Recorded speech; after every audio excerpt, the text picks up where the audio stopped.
قرآن پاک بار بار کہتا ہے، نا امید نہ ہو، کمزور نہ پڑو، غمگین نہ ہو، بے شک اللہ ہر چیز پر قادر ہے۔ نصیب جو ہے وہ دعا سے بنتا ہے، کامیابیاں بے شک کوشش سے ملتی ہیں۔ اپنے فیصلوں کو اللہ پر چھوڑ دو، مایوسی تمہیں چھوڑ دے گی۔ جانتے ہو درد کیا ہوتا ہے؟ کھلے آسمان تلے چیخ کر کہنا، میرے اللہ میں ٹوٹ گیا ہوں، مجھے سمیٹ لیں۔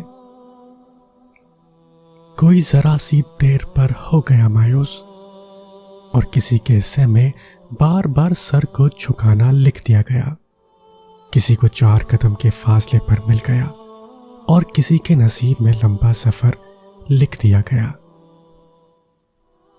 اللہ تعالیٰ کا ارشاد ہے، اور جب قرآن پڑھا جائے تو اسے کان لگا کر سنو اور چپ رہو تاکہ تم پر رحم کیا جائے۔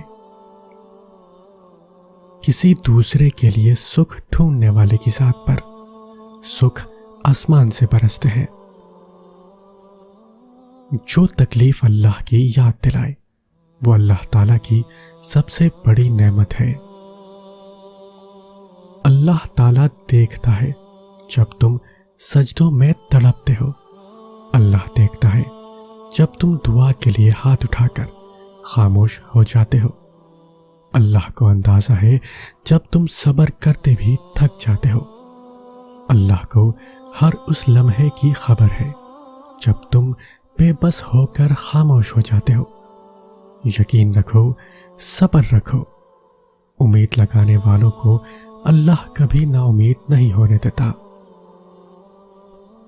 حالات بڑے سخت ہو گئے ہیں، معاملات صحیح نہیں ہو رہے، جن پر بھروسہ تھا وہ دغا دے رہے ہیں، اب صبر نہیں ہو رہا، لیکن صبر اب ہی تو کرنا ہے۔ اسی کا تو اجر ہے، جب سانس بھی نہ لیا جا رہا ہو، دل شکستہ ہو چکا ہو، تبھی تو صبر کرنا ہوتا ہے۔ میری مانو، تھوڑا اور صبر کرو، اللہ وقت بدل دے گا، ہمت نہ ہارو۔ وہ کہتا ہے کہ میں اپنے بندوں کو تنہا نہیں کرتا، تو بس یقین کے ساتھ صبر کرو۔ وقت گزرتا ہے اور گزرتا چلا جاتا ہے، آج جو غم یا تکلیف ہے کل اس کی جگہ کوئی خوشی لے لے گی۔ غم کے بوجھ تلے خود کو نڈھال نہ کرے، ثابت قدم رہے، اللہ آسانیاں پیدا کرے گا۔ ہو سکتا ہے جو اللہ نے تم سے لے لیا ہے اسے ہی بہتر بنا کے تمہیں واپس دے دیا جائے، یہ بھی ممکن ہے کہ جو لیا گیا ہے اس سے بہتر تمہیں عطا کیا جائے۔ جب لوگ تمہیں تکلیف میں اکیلا چھوڑ دیں تو جان لو کہ اللہ تمہارے کام کا ذمہ خود لینا چاہتا ہے۔ سورہ بقرہ آپ کے دل کو سکون دیتی ہے، اور اس کے مبارک خطوط آپ کی سماعتوں میں گونجتے ہیں کہ اللہ آپ کی دعا کا جواب دے گا، اور آپ کے تھکے ہوئے دل کو امید دیتی ہے کہ آپ جس کے لیے کوشش کر رہے ہو اللہ وہ آپ کو ضرور دے گا۔ یقین مانے، آپ کا ٹوٹا دل پھر سے جڑ سکتا ہے۔ یہ جتنا مردہ محسوس ہو رہا ہے اس سے زیادہ زندگی لیے پھر سے جی اٹھ سکتا ہے۔ بھول گئے ہو کس رب نے بنایا تھا جو مردہ مٹی کے بارش کے بعد زندہ ہو جانے کی مثال دیے ہوئے ہے، اس کی باتوں پر کبھی غور نہیں کیا۔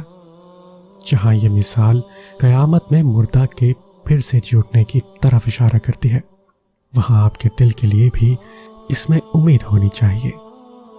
بس اللہ کے معاملے میں اتنا سوچا نہ کریں، آنکھیں بند کر کے اعتبار کر لیا کریں کہ یہ تو معجزوں کا راستہ ہے۔ دنیا کی زندگی آخرت کے مقابلے میں ایک متاع قلیل کے سوا کچھ بھی نہیں۔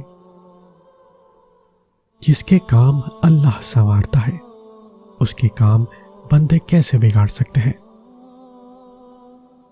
حضرت علی رضی اللہ عنہ نے فرمایا، 3 طریقوں سے پریشانی خوشی میں بدل جاتی ہے، خاموش رہنے سے پریشانی کم ہو جاتی ہے، صبر کرنے سے ختم ہو جاتی ہے، اور شکر کرنے سے خوشی میں بدل جاتی ہے۔ زندگی میں جب بھی خود کو تنہا پاؤ، دنیا کا ہر اپنا تم سے منہ موڑ چکا ہو، تب یاد کرنا اللہ نے تمہیں تنہا اپنی قربت حاصل کرنے کے لیے کیا ہے، اپنے رب سے رجوع کرنے کے لیے کیا ہے۔ زندگی کا سفر ایک ٹرین جیسا ہے جس میں آپ کو ہزاروں لوگ ملیں گے جو اپنی اپنی منزل پر اتر جائیں گے، اور یہ بھی عین ممکن ہے کہ آپ کی منزل تک ٹرین خالی ہو۔ اور اس دنیا میں اللہ کی سب سے بڑی نعمت زندگی ہے، اور کسی ایک غلط فیصلے، غلط انسان یا غلط ٹرن کی وجہ سے اپنی ساری زندگی ہی برباد کر لینا اللہ کی سب سے بڑی نعمت کی ناشکری ہے۔ یہ وقت آزمائش کا ہے، تمہاری آنکھیں رات کو گیلی ہوں گی، دل ہزار بار ٹوٹے گا، صبر آزمایا جائے گا، امتحان میں ڈالا جائے گا، لیکن یہ وقت بھی گزر جائے گا۔ ہر مشکل کے ساتھ آسانی ہے، تو یہ مشکل بس تھوڑی ہی باقی رہ گئی ہے۔ پیارے دنوں کا انتظار بس ختم ہی ہونے والا ہے، جہاں اللہ ہوگا تمہارے ساتھ۔ کچھ آزمائشیں اور مشکلات ایسی بھی ہوتی ہیں جن کے ختم ہونے پر انسان کو احساس ہوتا ہے کہ وہ زحمت نہیں، رحمت تھی۔ ٹوٹے ہوئے دل تو بہت انمول ہوتے ہیں، کیونکہ ان دلوں میں اللہ بستا ہے، اور جس دل میں اللہ بس جائے وہ دل نایاب ہو جاتا ہے۔ سارے دکھ 3 لفظوں پر آ کر ختم ہو جاتے ہیں، اللہ ہے نا۔ جب دنیا کی ٹھوکریں کھا کر خود کو تنہا پاؤ، جب ٹوٹ کر ریزہ ریزہ ہو جاؤ، اپنا وجود کرچیوں میں بکھرا پاؤ، بس اس کی دہلیز پر سر جھکا لینا، ان قریب وہ کل بھی ہمارے ساتھ تھا اور آج بھی ہمارے ساتھ ہے۔ اور اللہ تعالیٰ فرماتا ہے تمہارے رب نے تم کو ہرگز نہیں چھوڑا اور نہ وہ ناراض ہوا۔ جب تمہیں تکلیف ہو اور تمہارا دل افسردہ ہو تو دل میں رو لو، مگر زبان سے وہی لفظ نکالو جو اللہ تمہاری زبان سے سننا چاہتا ہے۔ اللہ جب کسی کو درد دیتا ہے تو اس کو برداشت کرنے کی طاقت بھی دیتا ہے، لیکن باہر سے دیکھنے والوں کو اس کا درد نظر آتا ہے، اس کی برداشت نظر نہیں آتی۔ آزمائشیں دراصل سجدے کی تڑپ کا احساس کرانے آتی ہے۔ اللہ سے صبر اور نماز کے ذریعے مدد طلب کیجیے۔ مانگنے پر اللہ کیا نہیں دیتا، بس شرط یہ ہے کہ مانگا اسی سے جائے۔ جب تمہاری کہانی ایسے موڑ پر کھڑی ہو جہاں تم بے بس ہو جاؤ، کوئی راستہ نظر نہ آئے، صبر اپنی آخری حدوں کو پہنچ جائے، تو جان لینا کہ اللہ انجانے راستوں سے تمہارے لیے مدد بھیجنے والا ہے۔ تمہاری آزمائش کا اختتام ہو چکا، اب وہ تمہیں معجزوں کی راہ دکھانے والا ہے۔ جب تم سجدے پہ سجدہ کرتے ہو، جب تم سانس لیے بغیر بے ساختہ اس کا نام پکارنے لگتے ہو، تب وہ تمہیں دیکھ کر مسکراتا ہے، تب وہ تمہارے یقین کا بھرم رکھ لیتا ہے اور تمہارے مان کی لاج رکھ لیتا ہے، سارے وسوسوں کو ختم کر دیتا ہے۔ دل جس بات پر اڑ جاتا ہے، رب اسی بات پر آزماتا ہے۔ مایوس وہ ہوتا ہے جو اللہ پر یقین نہیں رکھتا، اور محروم وہ ہوتا ہے جو اللہ کی نعمتوں کا شکر ادا نہیں کرتا۔ ہوائیں موسم کا رخ بدل دیتی ہے اور دعا مصیبتوں کا۔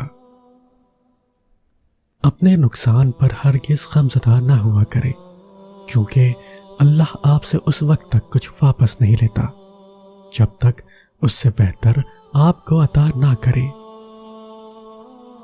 اپنے رب سے مانگے، دل کھول کر مانگے۔ وہ چیز جو آپ کو لگتا ہے کہ ناممکن ہے وہ بھی کہہ ڈالیں۔ اس کے لیے کچھ ناممکن نہیں، اس نے تو صرف کن کہنا ہے۔ وہ چاہتا ہے تمہیں تحفہ دینا، تبھی تو تمہیں آزمائش میں ڈالا ہے۔ ہر مشکل کے حل کے لیے اللہ پر بھروسہ کافی ہوتا ہے۔ وہ مالک ہے تمہارے دل کی حالت سے، تم سے بہتر واقف ہے۔ تم بس اپنی پریشانی اللہ کو بتایا کرو اور بے فکر ہو جایا کرو۔ ایمان مضبوط ہو تو ہر چیز مل جاتی ہے، لیکن اگر دل میں وسوسے ہو تو ہاتھ خالی رہ جاتے ہیں۔